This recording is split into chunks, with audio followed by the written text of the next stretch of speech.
So I got to produce a really cool tune called Sunset by this band called Packing.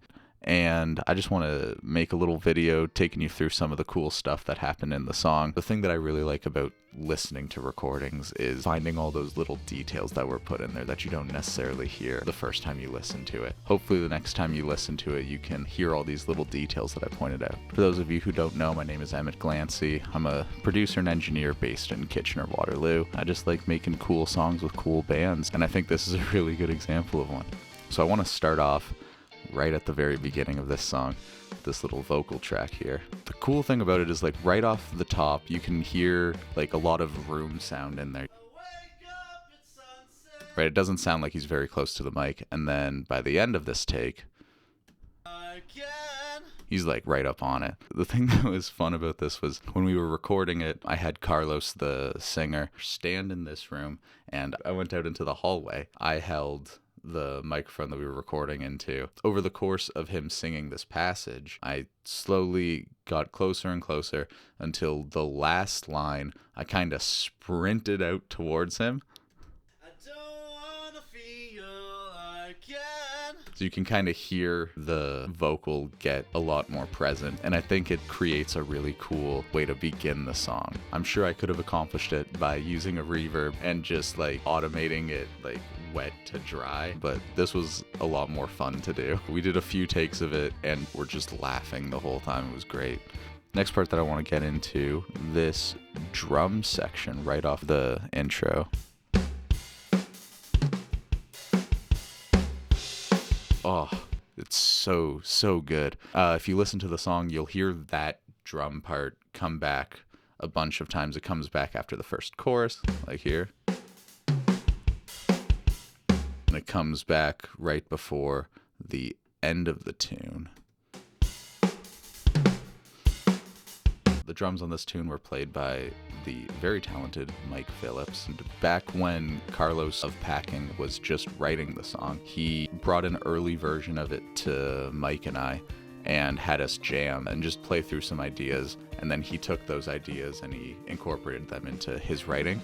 So Mike just actually like improvised that drum part, and Carlos liked it so much that he incorporated it very heavily into the actual like writing of the song. It started off as like an improvised idea, and it turned into like a very foundational part of the song. The next part that I want to go over is this one guitar part. I just absolutely love it. Carlos did a great job playing this. When I first heard the demo, Carlos wrote the whole thing out in like MIDI. I listened to it, but I didn't pay too close attention to all the details and stuff. Like, I heard this part, I just thought it was like a classic like octave lead. When he started playing it when we were recording it, I was like, oh, those are not octaves.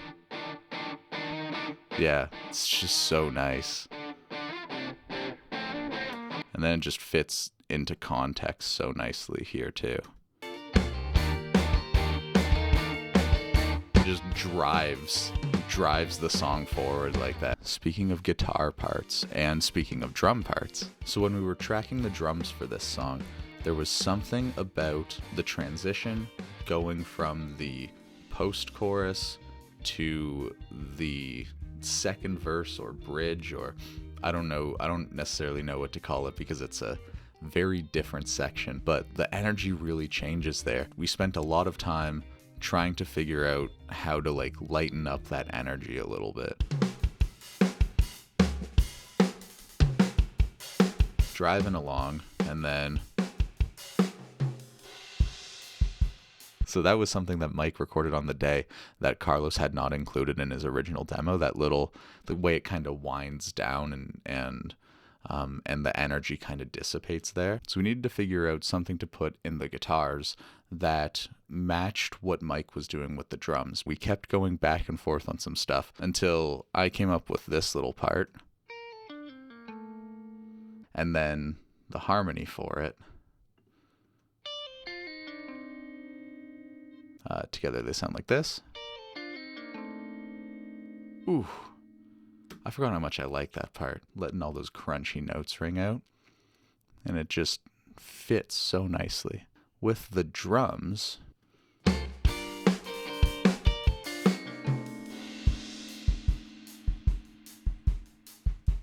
really, once again, just winds down that energy, right? And that is the only guitar part that I contributed to this entire song. I didn't even play that guitar part. Carlos played it. I just thought of it.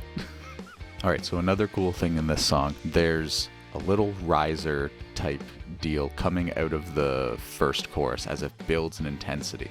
What I ended up doing was essentially just this snare being sent out to a crazy reverb that I had a whole bunch of effects on. There's the reverb, I had some distortion on it, the flanger, and some stereo widening. And as it builds, you can kind of hear it happen.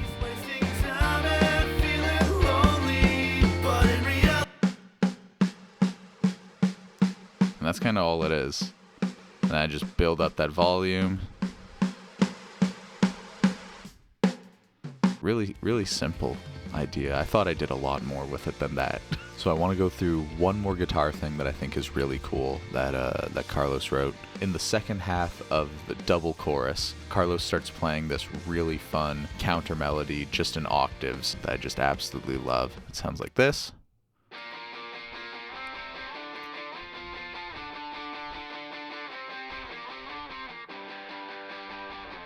And it just sounds so good when you bring it all in. I'm going to mute all the vocals just so you can hear what this instrumental sounds like. So a little bit of the chorus, and then when those octaves come in, you just really feel it. Plus the halftime and the drums. Oh, it's so good. And then in here.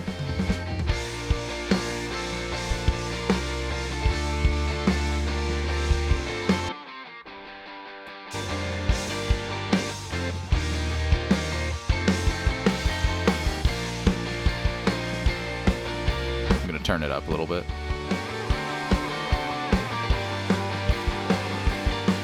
So good. Yeah, I love that part. It's always nice when in a double chorus something changes. That counter melody that he wrote is just so nice sounding, and it develops so nicely and just grows. So now I want to highlight some vocal things. There's a lot of cool vocal stuff happening in this song. Carlos is a fantastic vocalist. The harmonies in this double chorus are so satisfying. We started off with two voices going. Go to bed, life isn't real. I don't want to feel again. But then out here, since I was a kid, I woke up at sunset. Comes a 3-part.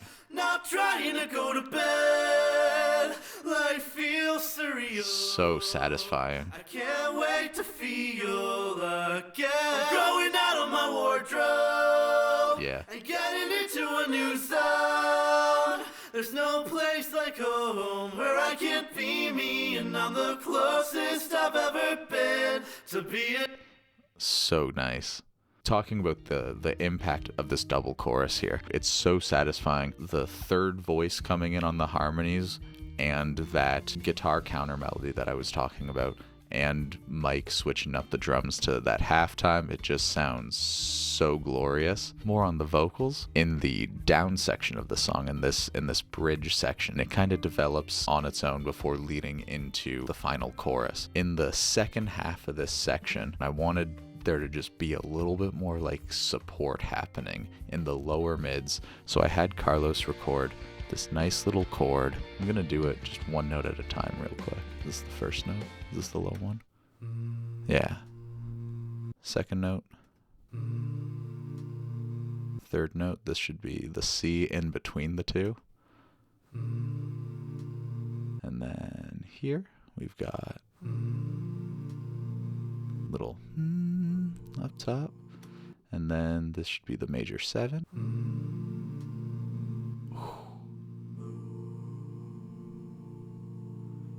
And then I bring it back here. Out too long. Oh. So nice.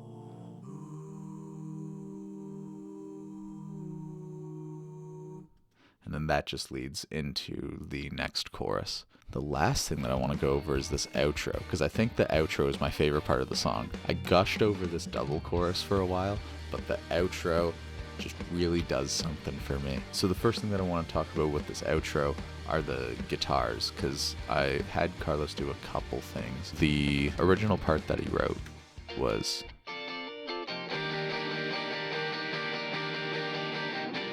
just kind of full out, just big strums. Feels really good. You pair that with the drums, and it sounds like this. I'll bring the bass in too. Right? It's already feeling pretty good. But what was feeling a little empty to me was the guitars. I wanted something a little bit more full. So I had Carlos record this just super low, heavy guitars. Just power chords. And that has a great effect just in these guitars in general.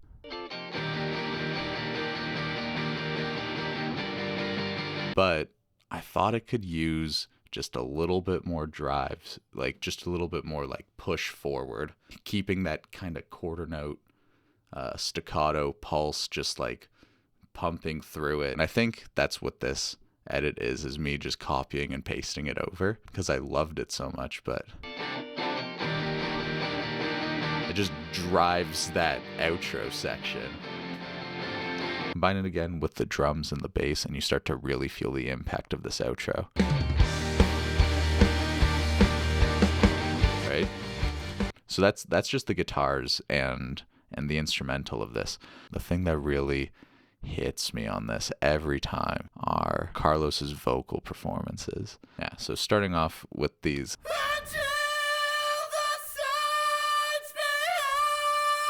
So there's the lead. Add these harmonies in.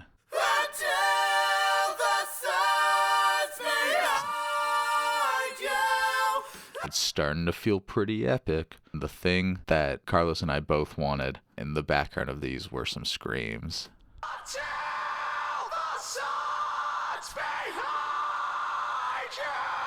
And then bring these vocals all together.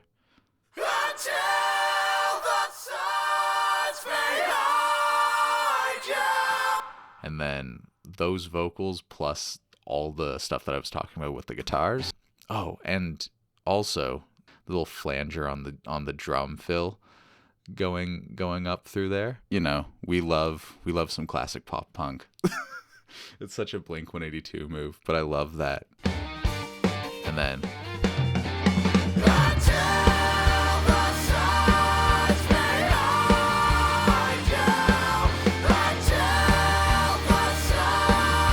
so satisfying. I love the way that whole thing feels. Hopefully you enjoyed this little deep dive into the recording and production behind the song Sunset by Packing. I'm going to try to make more of these videos, going deep into the production and the cool things in other songs that I've produced or played on. Hopefully, as I do it, I'll get better at this and my personality won't be as dull. If you stuck with me this long, I appreciate it. Thank you. And hopefully you found this interesting. And again, hopefully next time you listen to this awesome tune, you'll hear some cool details that you might not have heard the first time. All right. Thank you.